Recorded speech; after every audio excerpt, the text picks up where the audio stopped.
ଆଜ୍ଞା ନମସ୍କାର। ମୁଁ ଡାକ୍ତର ଅନିଲ କୁମାର ଦାସ।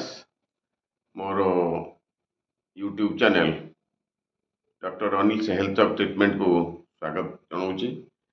ଆଜିର ଚର୍ଚ୍ଚାର ବିଷୟ ହେଲା ଜବା ଫୁଲ ବା ମନ୍ଦାର ଫୁଲ। ସେ ବିଷୟରେ କିଛି ଆମେ ଜାଣିବା। ତାର ଔଷଧୀୟ ଗୁଣ। ଫୁଲ ସାଧାରଣତଃ ଆମେ ଠାକୁରଙ୍କ ପାଇଁ ୟୁଜ୍ କରନ୍ତି, କିନ୍ତୁ ତାର ଔଷଧୀୟ ଗୁଣ ମଧ୍ୟ ବହୁତ ବୋଲି ଜାଣନ୍ତୁ। ତେଣୁ ତାର ଜବା ଫୁଲ ଅର୍ଥାତ୍ ମନ୍ଦାର ଫୁଲ 5 ପାଖୁଡ଼ିଆ ଥାଏ। ଜବା ଫୁଲ ଯେଉଁଟାକି 16 ପାଖୁଡ଼ିଆ ବା ଏଗୁଡ଼ିକ ଥାଏ, ତାକୁ ଜବା ଫୁଲ କୁହାଯାଏ। ଏ ମନ୍ଦାର ଫୁଲ ଜାତୀୟ ଜିନିଷ ସେ ଫୁଲ ସିଏ। ତେଣୁ ତାର ବୋଟାନିକାଲ ନାମ ହେଲା ହିବିସ୍କାସ୍ ଓସାସିନାରିସ୍ ଏବଂ ତାର ଇଂରାଜୀ ନାମ ହେଲା ସୁଫ୍ଲାୱାର ବା ଚାଇନିଜ୍ ହିବିସ୍କସ୍।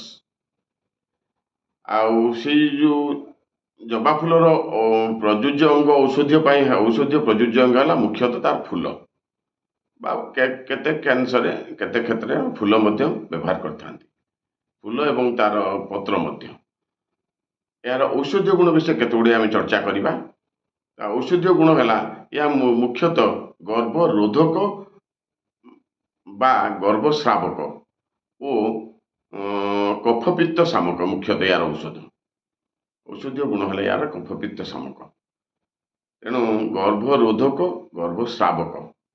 ତେଣୁ ଗର୍ଭସ୍ରାବ ପାଇଁ ଏହାକୁ ମଧ୍ୟ ବ୍ୟବହାର କରାଯାଏ। ଗର୍ଭାଶୟରେ ଏହାର ବହୁତ ଗୁଣ ଥାଏ। ତେଣୁ ଗର୍ଭାଶୟ ବା ୟୁଟ୍ରସ୍ ଉପରେ ଏହାର ମୁଖ୍ୟତଃ ଗୁଣ ହେଉଛି ତାର ୟୁଟ୍ରସ୍ ଉପରେ।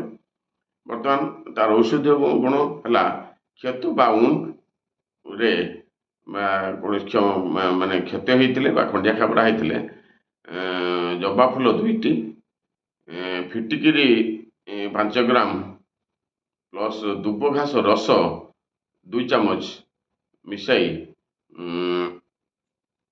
କ୍ଷତରେ ତାକୁ ଯଦି ଲଗାଯାଏ ବା ବାନ୍ଧି ଦିଆଯାଏ, କ୍ଷତ ଶୀଘ୍ର ତାର ରକ୍ତରୋଧକ ଶକ୍ତି ତାର ଥାଏ। ତେଣୁ ଶୀଘ୍ର କ୍ଷତ ଭଲ ହେଇଥାଏ। ତାପରେ ହେଲା ଶ୍ୱେତପ୍ରଦର ବା ହ୍ୱାଇଟ୍ ଡିସଚାର୍ଜ, ରକ୍ତପ୍ରଦର ବା ରେଡ୍ କୋରିଆ।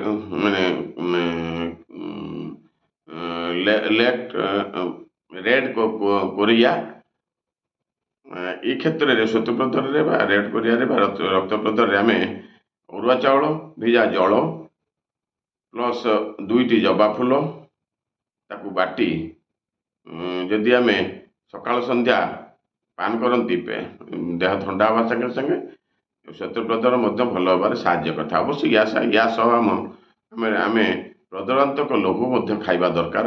ଆୟୁର୍ବେଦିକ ଔଷଧ ପ୍ରଦରାନ୍ତକ ଲୌହ ତା ସାଙ୍ଗେ ଖାଇଲେ ବହୁତ ଭଲ।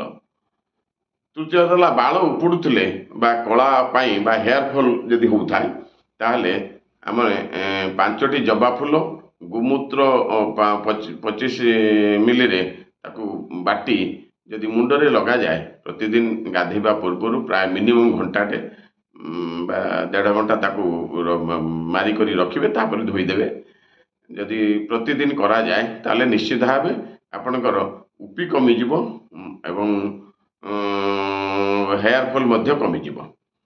ତାପରେ ଆପଣ ରକ୍ତ ଅତିସାର ବା ଡିସେଣ୍ଟ୍ରି, ଯେଉଁ ଝାଡ଼ାରେ ଯଦି ଲାଳ ପଡ଼ୁଥାଏ ଏବଂ ରକ୍ତ ପଡ଼ୁଥାଏ, ତାହେଲେ ତାକୁ ଡିସେଣ୍ଟ୍ରି କୁହାଯାଏ।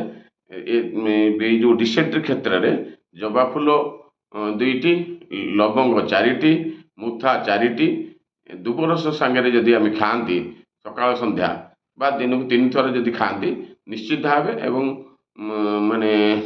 ରକ୍ତ ଅତିସାର ବା ଡିସେଣ୍ଟ୍ରି ଭଲ ହେଇଥାଏ। ତା ସାଙ୍ଗରେ ଆମେ କ'ଣ କରିବା, କୁଟଜ ଘନବଟି ଆୟୁର୍ବେଦିକ ଔଷଧ ମିଳେ। କୁଟଜ ଘନବଟି ଆମେ 2ଟି ବଟିକା ଦିନକୁ 2 ଥର ଖାଇଲେ ନିଶ୍ଚିତ ଭାବେ ରକ୍ତ ଅତିସାର ଭଲ ହେଇଥାଏ।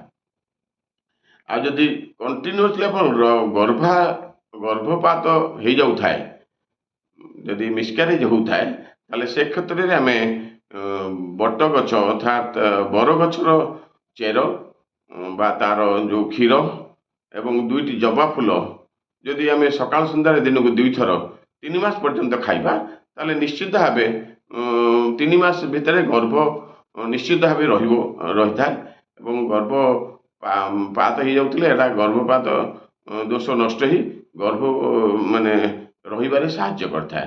ତେଣୁ ଜବାର बहुत भल गुण यहीगुड़िक आम कहले एवं धन्यवाद मुझे आपण मानक रोचे आप निश्चय लाइक एवं सब्सक्राइब करेंगे मो चैनल को धन्यवाद।